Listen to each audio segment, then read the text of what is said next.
Kun raadiyoo sagalee Oromooti.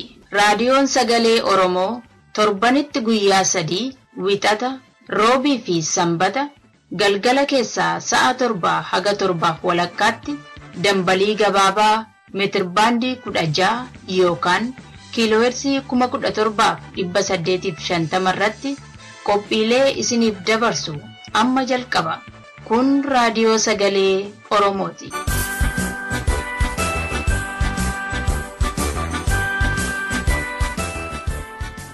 Har'a guyyaan sadaasa 17 bara 2014 dhaggeeffattoota keenya kabajamoo nagaan keenya bakka jirteetti sinaa ga'u.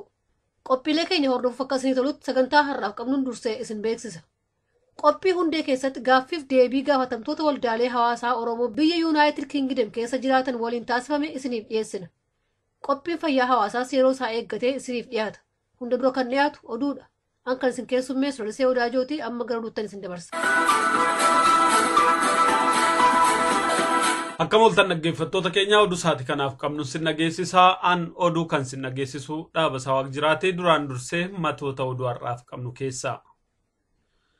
Guyyaan fincila diddaa gabrummaa biyya keessaa fi alatti kabajamuutti fufee jira. Baqattoonni 100 ol ta'an Keeniyaa keessatti hidhamanii jiru. Mootummaan Itoophiyaa buufatoota fayyaa biyyattiif akeekkachiisa dabarse amma oduu bal'inaan. Guyyaan fincila diddaa gabrummaa sadaasa 9 Oromiyaa kutaalee biyyaa fi manneen barnootaa sadarkaa adda addaa keessatti kabajamuutti fufee jira. Gabaastonni keenya akka ibsanitti mootummaan Itoophiyaa loltoota basaasota bobbaasuun barattoonni akka waliin geenye uggurus barattoonni Oromoo dhoksaadhaan walga'anii guyyaa fincila diddaa gabrummaa haala addaatiin yaadachuutti jiran.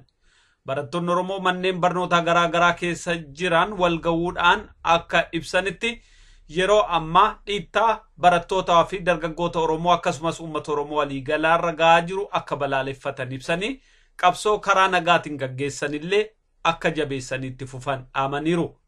Barattoonni kun kana malees waraqaalee garaa manneen barnootaa daandii akkasumas bakkeewwan mul'atanitti maxxansuudhaan ejjennoo bilisummaa Oromoof qaban hubachiisaniiru. Qeerroon akka gabaasettis Oromiyaa bakka garaagaraatti mootummaan Itoophiyaa sakattaa guddaa gaggeessullee barattoonni haala mijateetti fayyadamuudhaan uummata dammaqsuutti akka jiran ibsee jira. Barattoonni dargaggoonni Oromoo sagantaa yaadannoo gaggeeffachuun cinattis qabsoo karaa nagaatiin adeemsisan jabeessanii akka itti fufan waadaa waliif seenuu isaanii gabaasaan keenya ibseera. Hawaasni Oromoo biyya Awustiraaliyaa jiraatan miidhaa uummata Oromoo irra ga'aa jiru balaaleffachuudhaan hiriira ba'an. Hawaasni Oromoo kutaalee Awustiraaliyaa adda addaa keessaa walitti babba'an kunneen walga'ii G20 biyyattii keessatti gaggeeffamaa jiru sababeeffachuun balaaleffannaa kana dilbata kaleessaa gaggeessaniiru. Durataa waldaa hawaasa Oromoo Awustiraaliyaa kan Viktooriyaa obbo Yaadataa Sabaa bilbilaan akka nu himanitti kaayyoon hiriirichaa gochaa mootummaa Itoophiyaa ummata addunyaaf saaxiluudha. Sila ummata Oromoo hunda bakka bu'anii warra gartee sila mootummaa addunyaa G20 hajaamu gartee akkuma gartee bara dhufaa dabra gabroonfataa ummata Oromoo fixaa ture gartee gargaarsa gartee addaatiin isaan akka nurra turan godhaa jiraniif nuti har'aan tana G20 fuuldura dhunnee hawaasni keenya kan Tuuzilaandii fi kan gartee Viktooriyaa guutuutti as jiranii asitti dhaamsa dabarsinee dhaadannoo keenya wal duraa duubaan chaanaalii gartee adda addaa dhufanii dhaamsa keenya dabarsaa jirra. Akka Oromootti nuti Oromoon warra gartee biyyatti afaan isaanii hidhamanii dhaamsa dabarsuu dadhaban san hunda bakka buunee warra qabsoo bakka buunee akka Oromootti Oromummaa jiraachisuu irratti tokkummaa Oromootti hanga fedhiin Oromoo bakka ga'e duratti har'a dirree Tuuzilaanditti bakka G20 duratti dhaamsa waan dabarsaa jirru. Mormii kanarrattis alaabaa Oromoo qabachuun dhaadannoolee gochaa mootummaa Itoophiyaa balaaleffatan dhageessisaa akka oolan himameera. Akkasumas gabaasaan dhiyeenya Amnesty International irraa ba'ee uummataaf akka qoodamellee oduun achirraa nu ga'e hubachiiseera. Baqattoonni Itoophiyaa 100 ol ta'an Keeniyaa keessatti hidhamanii akka jiran gabaasame. Gabaasaan keenya akka Naayiroobii irraa nu ibsetti baqattoonni Itoophiyaa 100 ol ta'an kunneen kan hidhaman seeraan ala daangaa ce'an jedhameetu. Yeroo ammaa kanas mana murtii deddeebi'aa akka jiran kan ibse gabaasaan keenya haa ta'uti baqattoonni kunneen tajaajila seeraa fi wal'aansaa gahaa argachaa kan jirre ibseera. Mootummaan Itoophiyaa buufatoota fayyaa fi manneen yaalaa biyyattii keessatti argamaniif akeekkachiisa jabaa dabarsuun beekame. Maddi keenya ministeera eegumsa fayyaa keessaa odeessanuun ga'een akka ibsetti yeroo ammaa kana sababa dhukkuba Eboolaa naannoo Beenishaangul keessatti argameen kan wal qabate qorannoo jabaa gaggeessaa jira.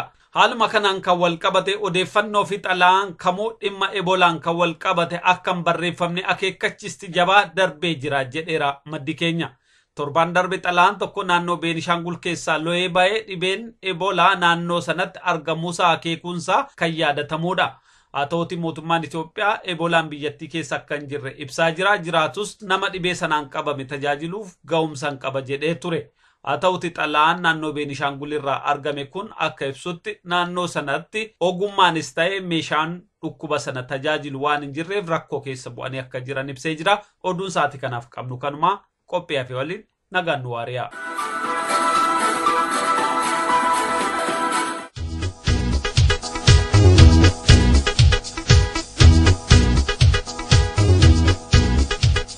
Oduu gammachiisaa hawaasa Oromoo Waashingitaniif naannoo ishee jiraattan maraaf jaarmiyaan miidiyaa madda walaabuu rakkoo uummanni Oromoo karaa qunnamtii qabu wayyeessuuf amajjii 2014 irraa eegalee hojiitti jira. Jaarmichi hojii karaa raadiyoo sagalee Oromoo hojjetaa jiru keessatti hirmaannaan uummata keenyaa akka dabaluu fi qunnamtiin uummata keenyaa akka wayyaa'uuf hojiitti fufinsa qabu hojjechaa jira. Isinoo hojii kana keessatti qooda fudhachuu barbaaddu? Hireen bareedaa kunoo isiniif qophaa'ee jira. Sadaasa 22 bara 2014 waaree booda galma waldaa hawaasa Oromoo Waashingtan DC keessatti sa'aatii 2 irraa eegalee qophiin gaggeeffamuuf jira.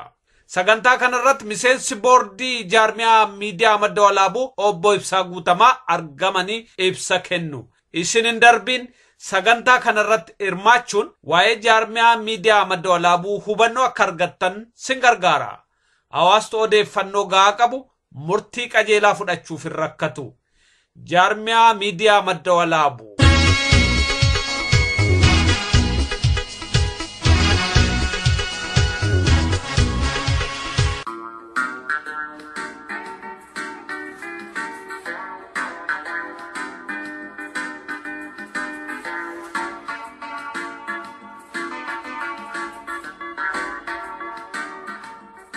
Qophii hundee.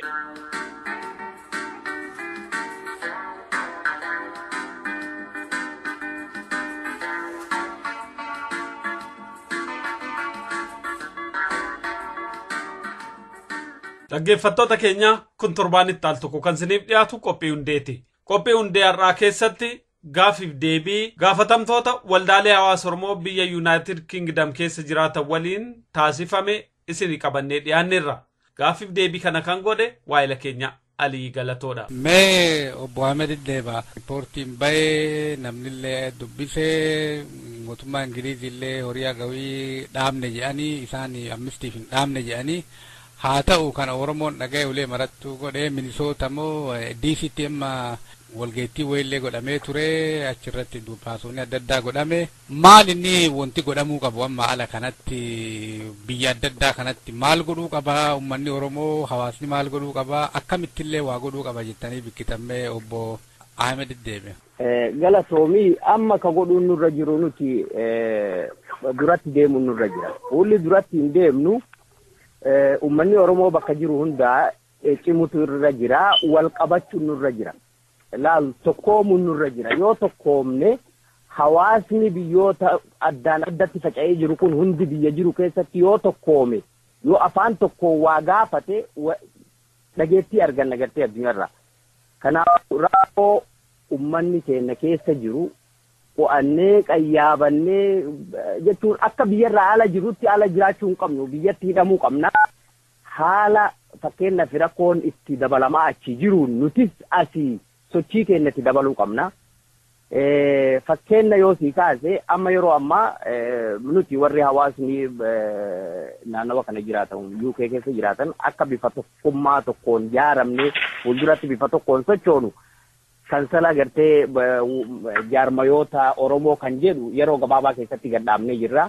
Hojii jalqabuudhaaf yeroo gabaabaa keessatti hojii eegalaa dhaga'uuf jiraatan. Kanaafuu naannawa jiran hundatti namni tokkoomee tattaafatutu irra jira. Miidiyaa adda addaa qunnamuun namarra jira. Barruudhaan qunnamanii namoota naannawa jiran qofatti beeksisuu osoo hin ta'in miidiyaatti beeksisanii dubbatamuu qaba. Haasawamuu qaba rakkinni uummata keenyaa. kana bira dabree hiriira bahuu qabna alatti baane galee hiriira bahamee ummanni naanna akka namni nama argutti miidhaa biyya keessa jiru san qaamarraa nu calanqiseeti alatti baane gartee fuula rifuutiin hiriira bahuu qabna rakkoo ummanni keenya keessa jiru mul'isuu qabnaan sin jedha biyya adda addaatti naannoo adda addaatti yoo hiriirri bahame yoo namni cal'isuu baatee socho'e yoo miidiyaan adda addaa nurra haasa'e furmaatatti yaada namni addunyaanis rakkoon kun maali ka jedhutu gaaffii dhiyaata hagana socho'uu qabnaa nuti warroota namni cunqurfame yookaan hawaasni gabrummaa jala ture nu callaa miti namoonni gabrummaa jala turan gabrummaa jala bahan hedduudha fakkii san fudhannee socho'uu qabna akka warroonni nu duraa socho'anii gabrummaa ifirraa fonqolchanitti ifirraa fonqolchuu qabna ummanni Oromoo ka'uu qaba nuti rakkoon keenya walin dhageenyu wal dhaga'uu qabna tokkoomuu qabna ansin jedha fakkeenya yoo fudhannee wanni asiin dura dhokatamaa ture fakkeenyaaf ummanni keenya waan adda addaatiin bifa adda addaatiin hidhamaa ture maksamaa ture dhaaba adda addaa deeggartaatiin dhaaba siyaasaatiin hidhamaa ture kanaan miidhamaa ture yeroo filmaanni dhiyaatu hundaa'u sanbira kutee duraa warroota yeroo duraa gaafa duraa jalqaba 90 keessa jaartara keessaa bahaniin ummanni hidhamaa ture booda yeroon 2000 ga'ee filannoo 2005 irratti warroonnummaan isaan jaarmaya adda addaa ka Oromoo kasaan eebbisanii fi ijaara warroota deeggare miidhaa ture achirraa as deebi'ee ammoo waa'ee laga Abbaayii fi waa'ee baasii Abbaayii kanaan ummata keenya cunqursaa miidhaa turan achirra bahee waa'ee lafaatti dhufee miidhaa turan amma ammoo Oromummaan miidhamaa jira ummanni Oromoota huunu kanaafuu tattaafatu nurra jira kan jedhu obbo Ibsaamee silaa socho'uu qabnaa tokko taanee carraa qabnaa addunyaa kanarra walii hidhamnee laagaa tokkoon dhaamsa tokkoon sochoonee uummata biyya keenyaati laagaa ta'uu qabnaa jedhama waan kanniin godhuu fi maalfa barbaachisamee oduu waan kan akka gaariitti akka milkaa'u godhuuf. Dhufaa darbaa seenaa ilma namaa keessatti haga cunqursaa fi cunqurfamaa jirutti ilaaf ilaameen hin jiru. Kanammoo sabni Oromoo seenaa darberraa barachuutu qaba. Tokkoffaa kan nu baasuu danda'u namni tokko mataasaa Oromummaasaa baruutu jira. Oromonization of the mind. Sammuu keenya maalii fi aga xiqqummaa keenya kaanee mentaalitii Amaaraatiin guddanne. Kanatu mataa keessa keenya inculcated ta'ee jira. Kana keessaa of keessaa baasuutu jira namni keenya. Oromummaasaa baruutu irra jira. San booda xiqqaanis guddaanis ka ala jirus ka mana jirus wal qabatee tokko ta'utu irra jira. Haga tokkon taanetti injifannaa hin qabnu. Seenaa addunyaa kanarra akka barruutti namni walitti dhufee tokko ta'eeti yoo gurmaa'ee tokko ta'eeti finciluu danda'a diinasaa. Namni ofi galagalee wal nyaachuurraa darbee diinasaa dura dhaabbatee wal gurmeessee yoo dhaabbatee jedhe diinnu isa sodaata. Amma mootummaan Habashaadha kan inni akkana nu cunqurtu baay'ina keenya beeka. Waan inni amma godhaa jiru filannoota isa amma dhufaa jiru kanaaf nu qabee ofiisaati ammallee mootummaa irra turuudhaa jechuudhaaf gatii nu godhuu fi nu kana irratti barannee gara caalaatti of dura dhaabbannee maaliif Oromoo darsee kennuurra Oromoo oolchuutu jira. Mootummaa Habashaa jala galanii garbummaa ta'uu mannaa ofii keenya dhaabbannee mootummaa keenya dhaabbachuutu nurra jira. Alatti manatti tokko ta'utu nurra qaba. Hawaasaan Oromoo kan magaalaa Awurooppaa jiru, Ameerikaa jiru, Awustiraaliyaa jiru walitti dhufee tokko ta'u jira. Addi bilisummaa Oromoo kanasitti jijjiiramee jiru tokko ta'ee rakkoo of gidduu qabutti dhaabee tokko yoo ta'e yoo tokko taanee dhaabbanne jarri kun nu jaalan dhaabbatanii. Maali? Baay'inaanis lafaanis namaanis nuti caala. Maaliif waggaa kan hundaa gurgubannee jala buunna?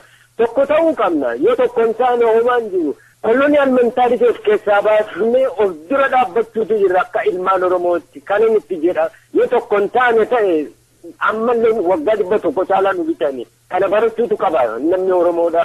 Iddoo bareedaa mee amma garbadhumaa jirra mee obbo Saafoo akkasuma obbo Ahmed akkasuma obbo Ibsaan mee obbo Saafoo duraan ummata wanti dhaabtan yoo jiraate carraa isinii kenna. Wanti haasame wanti an ummata dhaamu akkuma dura dubbatamaa ture sani ummanni hundinuu colonial mentality mataa keessaa baaseeti tokkummaa dhaabachuu waan hojjetan fakkeenyaaf waan hojjetan sochii adda addaa ka ummata Itoophiyaa mootummaa Itoophiyaa balaaleffachuuf sochuu ammara ufitti hojjechuu duntaane miidiyaan ga'u miidiyaan waan baay'een nama gargaara waan baay'een gargaara mootummaa wayyaanee sa'a kana ummata keenya ka biyya keessa jiru miidiyaa kijibaatiin gurra duuchiteetti kanaaf miidiyaa Oromoo ka dhaabate kanniin miidiyaa kanaan waan hojjetan hunda ga'u ummanni hundinuu ka Oromiyaan ala jiru cuftinuu tokko ta'ee ummata keenya sadhumaaru kanaaf falmatanii dhaabachuu wanti guddaan yoo tokko ta'anii afaan tokko ta'anii ka'anii dhaabatani wanti hin injifanneef hin jiru wanti bilisa hin baaneef hin jiru kanaaf wanti hojjetamu maraa dhuunfattillee ta'ee gurmuunillee ta'ee jaarmi'aanillee ta'ee wanti hojjetamu falmii ummata keenyaatiif dhaabbata ummata keenyaatiif wanti hojjetamu yoo jiraate miidiyaan akka gayame miidiyaan ummatatti dabarsu ummata keenya qofa oduun taane ummanni biraallee ka Oromoon taane akka dhaga'u waa'ee ummata keenyaa kanaaf wanti hojjetamu mara akka beekamu akka tokkummaa dhaabatanii kana wanta hin jedhu. Obbo Ahmed Saafi sinoo maal jettani maal dhaamattan ummatatti? Wallahi kanuma amma fakkeenyaaf jabaatu qaba ummanni keenya wanti biraa wanni dhaaman hin jiru bifa tokkummaa mul'isuu qabna jabaatu qabna. Jabinni kun bifa kamiin bifa jaarmayaatiin iftirneessuu jaaramuu qaba. Bifa addunyaan ittiin deemtu ka ammayyaa hunda fakkaatanii waliin deemuu qabu ummanni keenya. Fakkeenyaaf jaarmayoonni adda addaa dhaabatu qaban dargaggoonni addatti jaarmaa ijaaratu qaban ka daa'immanii ka dubartii ijaaramuu qaba ka jaarrolee ijaaramuu qaba bifa qindoomina akkanaa kanaan hundinuu yeroo rakkinni akkanaa uumamu ibsa labsa iyyanna baasuu qaba. Tokko kana lammata ummanni keenya rakkoon ummata keenya dhugaadha. Miidiyaa ture yeroo baay'ee yeroo dheeraaf agartaatti illee miidiyaa qabna.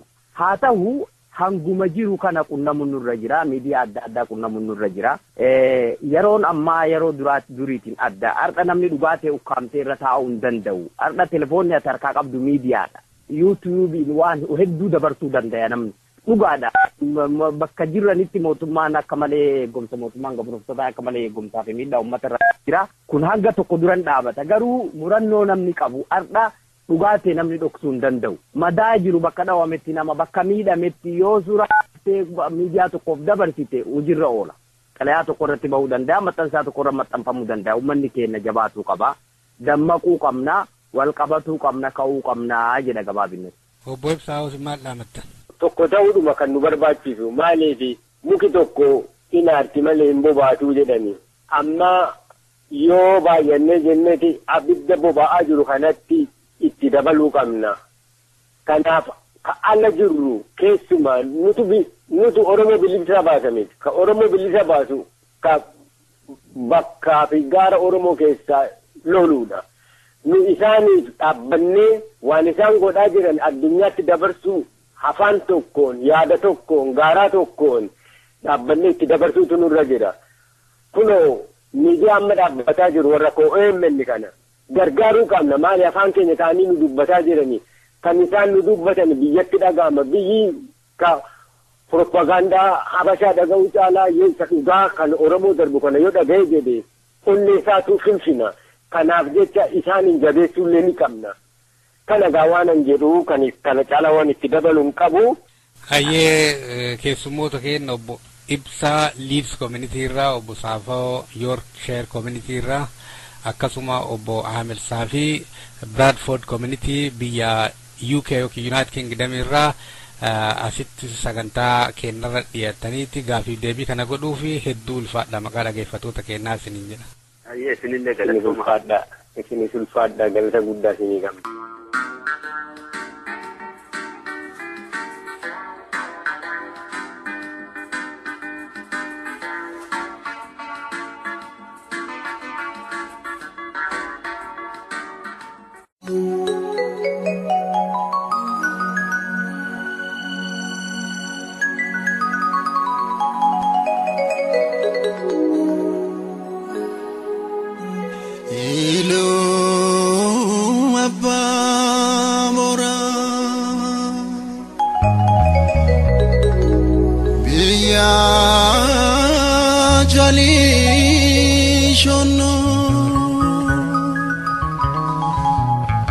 Lita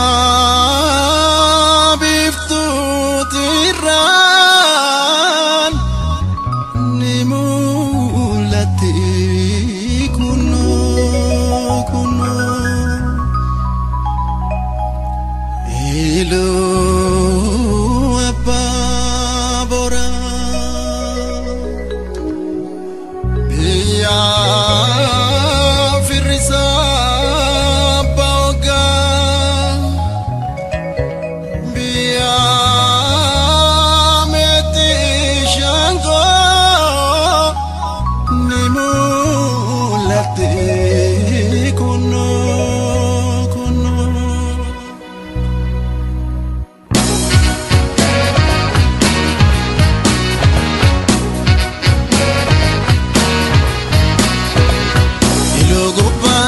Chorran dumasae turoba biya jeto biya gota magareto ilugu paranola ilugu pampa chorran dumasae turoba biya jeto biya gota magareto ilugu paranola ilugu pampa chorran dumasae turoba biya jeto biya gota magareto ilugu paranola ilugu pampa chorran dumasae turoba biya jeto biya gota magareto ilugu paranola biya ilu yodemtani teso ababora biya dada biya dama biya ya yoda watan biya ya yoda watan biya ya yoda watan biya ilu yodemtani teso bagamachis biya hayo oromota biya oromo da watani biya oromo da watan biya oromo da watan biya ilu yodemtani biya magaritu biya loni biya buna biya mato da watan biya mato da watan biya mato da watan biya ilu yodemtani biya botindura teso godatani sera tumatani biya sena biya gota biya gore da watan biya gore da watan biya gore da watan hum aham hum aham hum aham hum aham hum aham hum aham hum aham hum aham hum aham hum aham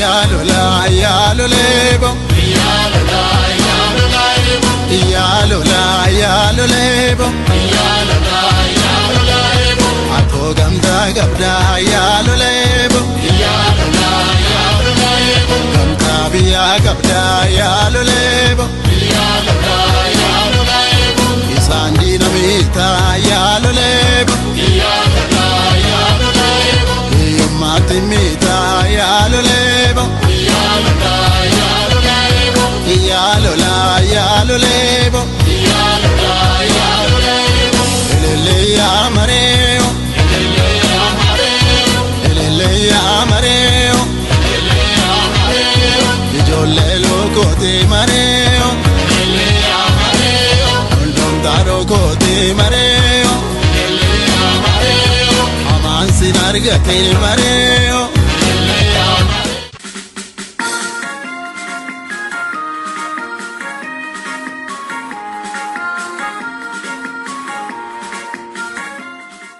Qophii fayyaa hawaasaa.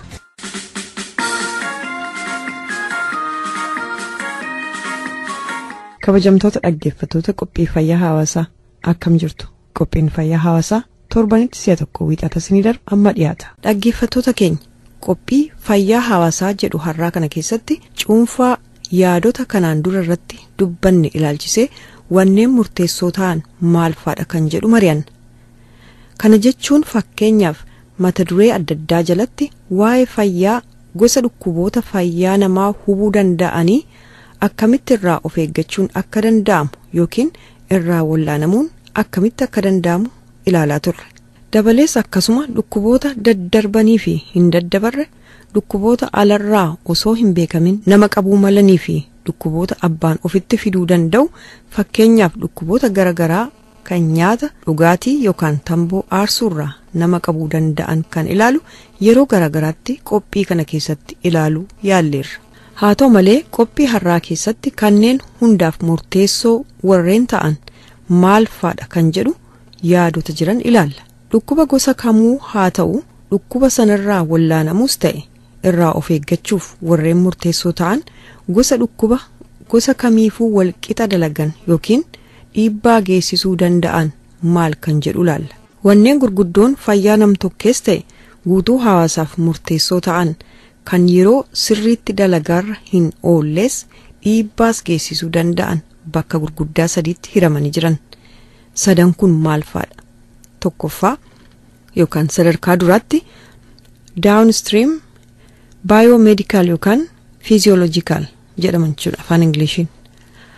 Akka irraa ka'umsaatti yookaan sadarkaa jalqabaatti kan ilaalamu uumama qaama namaan kan wal qabatedha.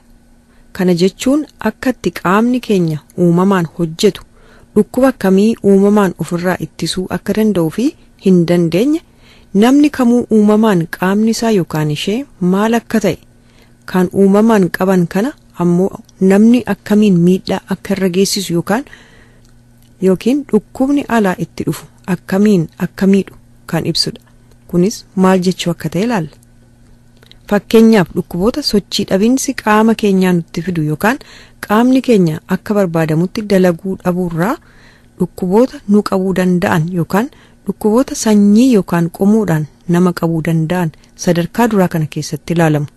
Fakkeenyaaf muddama dhiiga qaama keenya keessaa yeroo dubbannu takkaawuu amala nyaata nuti amaleeffannirraa yookaan sanyiirraa kan nutti dhufuu danda'udha jechuudha. Fakkeenyaaf madaaliin gosa kolesterool jedhamu dhiiga qaama keenya keessatti baay'achuu furdinni qaama ofii akka malee dabalaa deemuu yookaan hir'isuun hedduu rakkisaa ta'u dhukkubni shukkaaraa sanyiin yookiin amala nyaataa nuti qabnurraa kan nutti dhufu yoo ta'es kun hundi sadarkaa jalqabaa jedhame kana keessatti ilaalama.